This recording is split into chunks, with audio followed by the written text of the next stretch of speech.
네, 할렐루야. 오늘도 주님의 은혜 가운데 평안하셨습니까? 네, 저녁 경건의 시간에 오신 여러분 모두를 주님의 이름으로 환영합니다. 예, 오늘도 한두 가지 소식 전해드리자면, 그 캘리포니아 주정부가 어제 말씀드린 대로 교회, 성당, 사찰 등 종교 시설에 대해서 예배를 우리가 본당에서 모을 수 있도록 이렇게 지금 재개를 허용했습니다. 그러면서 또 리테일 업소들에 대해서도 허가를 했는데, 그것을 실제적으로 하는 것은 카운티 정부에 또 맡겼다고 합니다. 그래서 카운티 정부에서 이제 결정을 할 텐데, 지금 오렌지 카운티와 LA 카운티는 뭐 미용실이나 또 리테일들을 아직까지 이렇게 전면적으로 오픈하지 않은 것으로 그렇게 결정이 내려진 것 같은데요. 또 우리가 계속 나오는 보도를 한번 지켜보면서 어떻게 될지를 한번 보도록 하겠습니다. 네, 우리 오늘 말씀 시편 32편 1절부터 11절까지 말씀 함께 좀 보시겠습니다. 허물의 사함을 받고 자신의 죄가 가려진 자는 복이 있도다. 마음에 간사함이 없고 여호와께 정죄를 당하지 아니하는 자는 복이 있도다. 내가 입을 열지 아니할 때에 종일 신음함으로 내 뼈가 쇠하였도다. 주의 손이 주야로 나를 누르시오니 내 진액이 빠져서 여름 가뭄에 마름같이 되었나이다.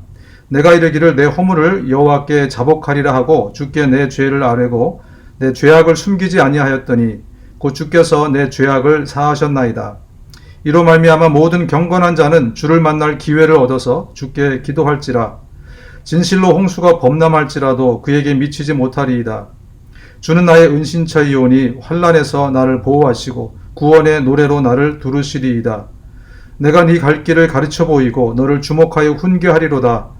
너희는 무지한 말이나 노새같이 되지 말지어다. 그것들은 제갈과 굴레로 단속하지 아니하면 너희에게 가까이 가지 아니하리로다. 악인에게는 많은 슬픔이 있으나 여호와를 신뢰하는 자에게는 인자하심이 두루리로다. 너희 의인들아 여호와를 기뻐하며 즐거워할지어다. 마음이 정직한 너희들아 다 즐거이 외칠지어다. 네, 이 시편 32편은 어거스틴이 굉장히 좋아했던 그런 시로 알려져 있습니다. 병상에다가 붙여놓고 이것을 계속 묵상했던 그런 시로도 알려져 있는, 죽는 순간까지도 사랑했던 시입니다. 시편 150편 중에서 이 그 회개시가 모두 7편이 있는데요. 시편 51편과 더불어서 오늘 이 32편은 대표적인 회개시입니다. 51편은 다윗이 밧세바를 범했을 때 그 무렵에 지었던 회개의 시고, 오늘 32편은 앞쪽에 있지만 오히려 그 후에 나중에 지어진 회개의 시로 그렇게 알려져 있습니다. 이 전체적인 내용은 회개하고 또 하나님 앞에 용서받는 것은 참 큰 기쁨이지만 그 과정은 참으로 고통스럽습니다. 제발 저와 같이 어리석은 행동을 하지 마십시오. 이런 메시지를 담고 있는 그런 시입니다. 우리가 어떠한 극악한 죄를 지었을지라도 실수로 혹은 또 우리 안에 있는 이 욕망 때문에 지은 죄일지라도 우리 하나님 앞에 나가서 철저히 회개하고 주님께 용서를 구하면 하나님은 용서해 주십니다. 하나님은 용서해 주십니다. 하나님은 그 어떤 죄일지라도 우리를 긍휼히 여기시고 불쌍히 여기셔서 정말 진정한 회개 가운데 주님이 용서해 주시는 회복의 하나님이십니다. 혹시 여러분 가운데 정말 나만 알고 있는 그런 죄가 있다면 고통받고 힘들고 어려운 그 무게를 계속 지고 가지 마시고 하나님 앞에 내어놓고 정말 철저히 회개하고 주님께 내어놓으시면 하나님이 회복하신다는 사실을 다시 한번 기억하실 수 있으시길 바랍니다. 네, 오늘은 우리 강형신 집사님께서 간증을 또 보내주셨네요. 우리 집사님의 삶 속에서 역사하신 하나님의 그 은혜를 함께 누리는 시간을 좀 갖도록 하겠습니다. 안녕하세요. 저는 좋은 목장의 강형신입니다. 저는 예수님 믿기 전에 늘 일기를 썼어요. 예수님 믿고 큐티하기 전까지 아주 어렸을 때부터 계속 일기를 썼고요. 큐티하면서부터 큐티북이 일기장 같이 된 것 같아요. 그런데 큐티 쓰기 전에 일기장에는 늘 썼던 말이 있어요. 그것은 뭐냐면 죽고 싶다였어요. 저는 일기장에 늘 이렇게 썼습니다. 삶에 나는 왜 살아야 되나? 나는 누구인가? 내가 죽어도 해는 뜰 거고 내가 오늘 죽어도 내일 달은 뜰 건데 내가 사는 것과 죽은 것이 무슨 상관이 있을까? 모든 사람은 죽는다. 그리고 나도 죽을 것이다. 그러면 몇십 년 있다 죽는 것과 지금 내가 죽는 것과 뭐가 다를까? 내가 이미 벌써 죽어야 된다면 죽고 싶다. 그게 내 일기장의 보통의 내용이었습니다. 그러면서 그 고민을 이 모든 그 고민에 마침표를 찍어주신 분이 예수 그리스도십니다. 그래서 오늘은 나를 사랑하셔서 나를 구원하신 예수 그리스도를 생각하며 이 간증을 나누기 원합니다. 저는 영광 전남 영광 그 굴비로 유명한 거기서 태어났어요. 그래서 저희 아버지는 제사를 굉장히 중요시 여기는 유교 관념이 투철하셨던 분이셨고요. 저희 어머니는 불교 신자셨어요. 종교성이 굉장히 많으셨는데 저희 가정은 다 남부럽지 않은 가정 같았지만 예수님 믿지 않기 때문에 이마엔 저주가 있었습니다. 그것은 무엇이냐면 저희 아버지는 자식들한테 정말 좋은 자상하신 좋으신 분이셨지만 저희 어머니에게는 폭행 남편이셨고요. 저희 엄마는 정말 영리하고 똑똑하시고 재리 밝으셔서 자녀들을 어머님 나름대로 사랑하셨지만 문제는 폭언을 많이 하시는 어머니셨다는 거예요. 그래서 이틀이 멀다 하고 두 분이 싸우셨고 집안에서 소리가 나기 시작하면 또 시작했구나. 큰 소리 때문에 가슴 두근두근두근 하면서 정말 이런 소리 안 듣고 사는 애들은 얼마나 좋을까. 그러면서 어린 시절 저의 자아상은 정말 내가 만약에 이런 집안의 자녀 태생이라는 것을 알면 아무도 나를 존중히 여기거나 사랑하지 않을 거라는 그런 거였고요. 자존감이 엄청 낮은 정말 그런 아이였어요. 그래서 그런 저에게 예수님께서 찾아와 주시기 시작했는데요. 그것은 초등학교 3학년 때 일이었어요. 그때 저희 담임 선생님이 신앙이 좋으신 권사님이신 할머니셨어요. 그 할머니 선생님께서 정말 저를 사랑하셨어요. 정말 지금 생각하면 슈퍼내추럴하게 그 많은 학생 중에서 왜 그렇게 특별히 저를 사랑했는지는 모르겠어요. 근데 그 선생님께서 피아노를 배우라고 하셨는데 피아노 선생님이 목사님 따님이셨어요. 그래서 그 집을 그 당시엔 피아노가 집에 없었잖아요. 그래서 하루에 일주일에 5번 정도는 가야 됐는데 그 집을 가기 위해서는 게이트를 지나면 오른쪽에는 아름다운 교회가 있었고 왼쪽에는 목사관인 거예요.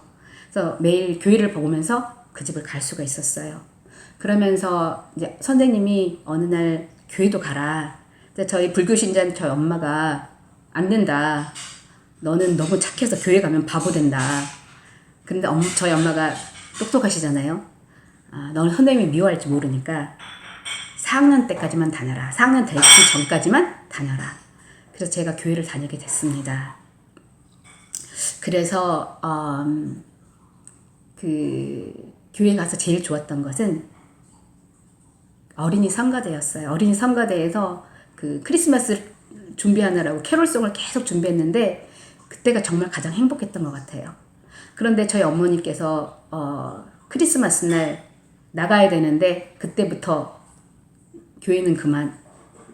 그래서 그때 못 나가고 그날 저녁에 하나님께 기도했습니다. 하나님, 제가 커서 내가 무언가를 결정할 수 있고 내 발로 갈 수 있을 때 그때 하나님을 다시 찾겠습니다. 저는 하나님이 좋습니다. 교회가 좋습니다. 그러면서 기도가 뭔지는 몰랐지만 제 마음을 하나님께 드렸었고요. 그때 정말 친구들이 부르는 그 캐롤송이 들리는 것 같아요. 그리고 제가 다시 교회를 가게 된 것은 대학교 때였어요. 대학교 1학년을 갔는데 1학년이 됐는데 미팅도 하고 되게 재밌을 줄 알았는데 재미가 없었어요. 그러면서 제 마음속에 계속 하나님하고 약속을 지켜야 된다는 거였어요. 나는 하나님께 약속을 했어. 이제 나는 나 혼자 갈 수가 있어. 난 교회를 가야 돼. 약속을 지켜야 돼. 그런데 아무도 제게 교회에 오라는 사람이 없었어요. 근데 교회라는 곳이 참 이상한 곳이에요. 불러주지 않으면 가기가 참 힘든 곳이 교회더라고요. 그래서 교회 약속은 지켜야 되는데 어떻게 교회 갈까? 근데 저희 과에 약간 돈키호테 같은 그런 친구가 있었어요. 그 친구는 왜 돈키호테 같았냐면 사람들하고 얘기하다가 중간에 너네 다 교회 가야 돼. 예수 안 믿으면 지옥 가. 이런 말을 가끔 했어요. 그래서 갑자기 그런 얘기하면 이렇게 찬물을 끼얹는 것처럼 조용하게 분위기가 싸해지잖아요. 그래서 참 저 친구는 돈키호테 같다라고 생각했는데 제가 교회를 가야 되겠다고 생각하니까 그 친구밖에 생각나는 사람이 없는 거예요. 그래서 제가 그 친구 교회를 가게 됐습니다. 그래서 그 친구 이름이 혜경이었는데 하나님은 혜경이를 통해서 저를 많이 불러주셨어요. 그래서 그 친구가 다닌 처음 교회는 복음적인 교회가 아니었어요. 운동권 교회였어요. 그래서 그 교회를 1년 반 다녔는데 거기에서는 천국이나 지옥, 영적 세계에서 들어본 적이 없었고 성경 공부를 한 적이 없어요. 그래서 예수가 혁명가이기 때문에 모두 일어나서 혁명을 해야 된다는 그 운동권 교회였어요. 청년들만 모이는 교회였거든요. 그래서 거기 1년 반 다니다가 교회 청년들이 다 경찰서 유치장으로 잡히는 것을 보고 수련회 때인데 저는 집에서 허락이 안 떨어져서 못 따라갔었거든요. 제가 그래서 그때로부터 교회를 발을 끊었어요. 제가 공무원인 오빠를 유치장에서 만날 수도 있겠다는 생각이 들었을 때 이건 아니라는 생각이 들었어요. 그래서 교회를 이제 다니지 않게 됐는데 대학교 4학년 이제 졸업할 때가 다 돼갔는데 제 친구 혜경이는 그 사이에 좋은 복음적인 교회를 다니면서 계속 저를 다시 초대를 했습니다. 그렇지만 저는 하나님과 이미 약속이 이제 지켰다 생각하고 하나님과 그냥 끝을 냈어요. 근데 제 친구는 계속 졸업하기 전에 한 번만 교회에 와달라고 계속 부탁을 했어요. 그래서 제가 저희 친했던 친구들이 그러면 졸업하기 전에 한번 혜경이 소원을 한번 들어주자. 그래서 그 주일날 오후였어요. 주일날 오후에 교회 잠깐 놀러 갔는데 제 친구가 그 찰흙 공작을 하면서 아이들하고 놀고 있더라고요. 근데 제가 그때 그걸 봤을 때 내 친구 혜경이는 나랑 똑같은 그냥 보통 아이인데 참 훌륭한 일을 하고 있구나, 잘 살고 있구나 그런 생각을 했어요. 나도 저렇게 살고 싶다, 의미 있게 살고 싶다라는 생각. 그러면서 교회를 다시 가고 싶다는 생각이 들었는데 이거를 실천하지 못하다가 어떤 계기가 돼서 다시 교회를 가게 됐어요. 그랬는데 그 교회에서 그 교회는 굉장히 복음적인 교회고 앞에 한 3분의 1 정도는 주일 저녁에는 방언으로 막 기도하는 사람들이었어요. 그런데 이번에 그 교회는 목사님이 굉장히 전번에 목사님은 교수님 출신인 굉장히 인텔리전트한 그런 목사님이셨는데 이번 목사님은 굉장히 좀 영적이신 분이셨어요. 그래서 이분이 주일날 저녁마다 요한계시록 강해를 하는데 매일 그렇게 말씀하시는 거예요. 예수 안 믿는 이것들 마지막에는 소금 치듯 하리라. 불 속에서 뜨거운 물에서 괴로워할 거야. 그때는 깨소금 맛이다. 뭐 이렇게. 그래서 제가 생각하기에 목사님이 어떻게 말을 저렇게 하실까라고 생각했지만 제 마음속에 그게 난데. 근데 그 목사님은 매일매일 요한계시록 강의하면서 결론은 항상 그거였어요. 예수 믿지 않는 이것들 소금 치듯 하리라. 근데 그때마다 내가 떨기 시작하는 거죠. 그게 난데. 네, 집사님 간증 감사합니다. 우리 집사님 위해서 계속 기도해 주시고 우리 앤메리 집사님은 지금 수술을 받기로 결정을 하셨는데 혈압이 좀 잡혀야 되고 그리고 열이 좀 잡혀야 되는 그런 과정이 있습니다. 그래서 여러분들 기도해 주실 때 혈압과 열이 잡혀서 이 수술이 잘 진행될 수 있도록 그렇게 기도를 부탁드리겠습니다. 저는 내일 이 시간 다시 여러분 찾아뵙겠습니다. 감사합니다.